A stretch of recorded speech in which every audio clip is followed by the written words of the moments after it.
This is Weedle. Now, let's be honest, I don't think it's making it into many top 10 Pokemon of all time lists anytime soon. Now, that's not a knock on the design. No, yeah, that's a knock on the design.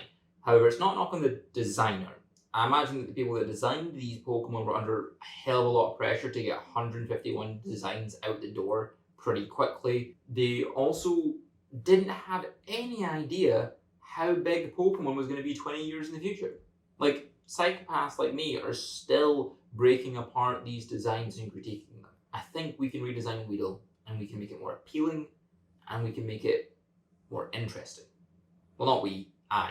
I'm going to do that. You're going to judge me. First off, I want to critique the design. I want to understand what it is that I don't like about it, so I can use that when making design decisions when it comes to redesigning it. So, first thing I'm noticing, the color palette.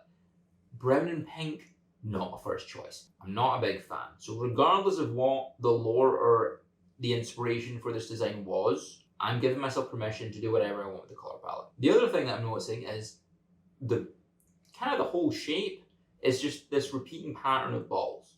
And it doesn't have a memorable element. I mean, there is the face, but we're always naturally drawn to face, and there's really not much going on there. Now, if we were to look at Caterpie is a much better design than Weedle. This is subjective, but it's got a much better color palette. The pale yellow, the green, and the vibrant red, this like striking antenna. The color palette works better, and the color distribution is miles better as well.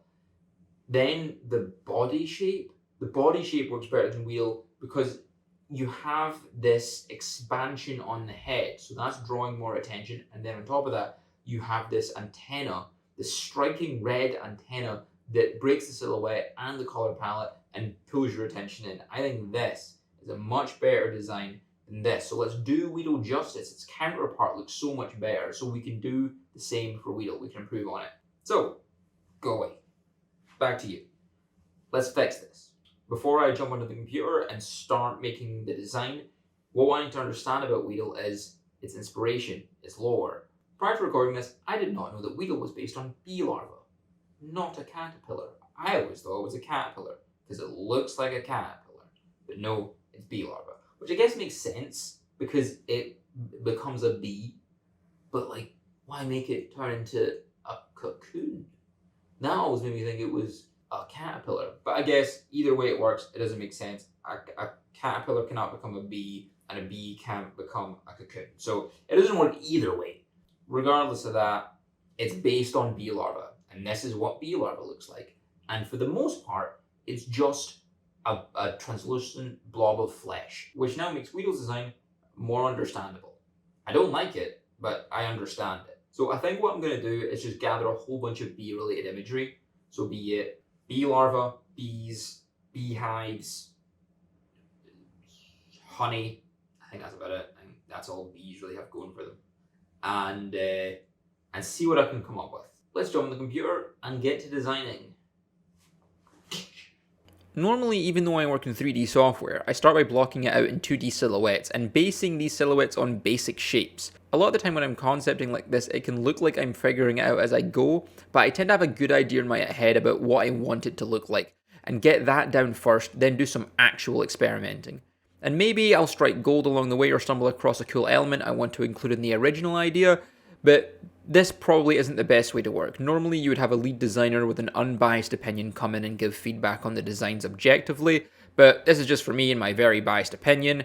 I really like the first concept. I think I can make this look a bit like a cartoon-esque beehive, especially from a top-down view, and we can alternate the colours on these stripes to reference a bee. Now, let's get it blocked out in 3D. This is still the concepting stage, so I'm using any means necessary to get the general shape I'm looking for. I don't care about topology or if I can animate it. I want to see how this looks in 3D and play around with proportions and mid to minor design elements. At this stage, I'm going to stop and analyze it a bit, try and figure out what is and is not working. These spiky elements are suffering from the same issue the original Weedle had. We have too many identical repeating elements, so let's add a bit of variation. The face is too innocent, which could work, but isn't really the direction I'm wanting to go in.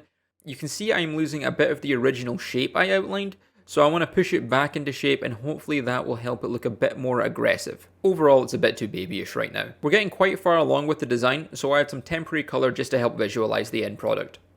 Here I'm adding something called a lattice. Essentially, you can deform the lattice and it will smoothly deform anything inside it in the same way.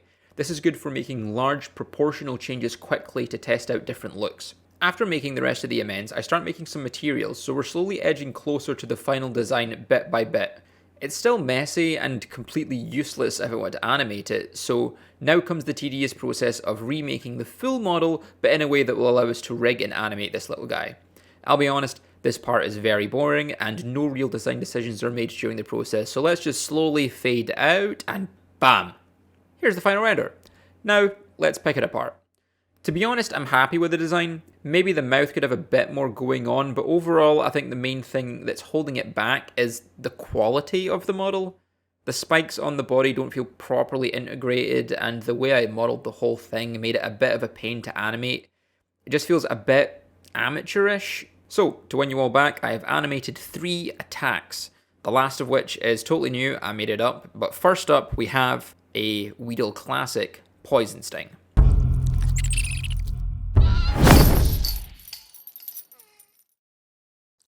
So the way Pokemon attacks tend to be animated, and this is to save time, is they have the Pokemon do a basic animation and then combine that with some sort of reused effect. This is why Poison Sting looks like the Pokemon fires stingers at the target. This never made a lot of sense to me. It's like cutting off my own hand and throwing it at someone and then calling it a punch.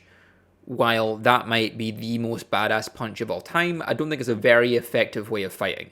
So I went down this route of having Weedle headbutt the target and ramming its stinger into its enemy. And I thought this was kind of funny of how it just gets stuck there.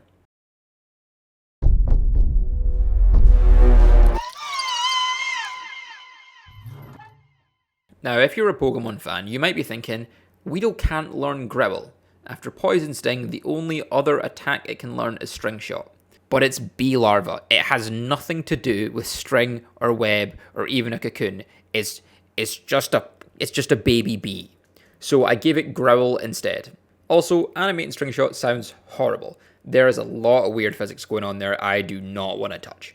On to the next attack, and this one is totally custom. I will admit now, I went a little bit over the top. Yeah, you know what, here it is.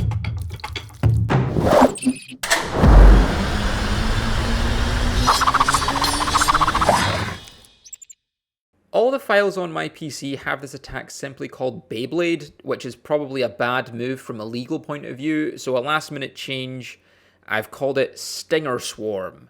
And admittedly, this is a bit of an extreme move for a Weedle, but counterpoint, shut up, it's my video, I'll do whatever I want. This was a fun redesign, and I do really enjoy making these videos, but I'm now running a small animation studio, so time is pretty limited.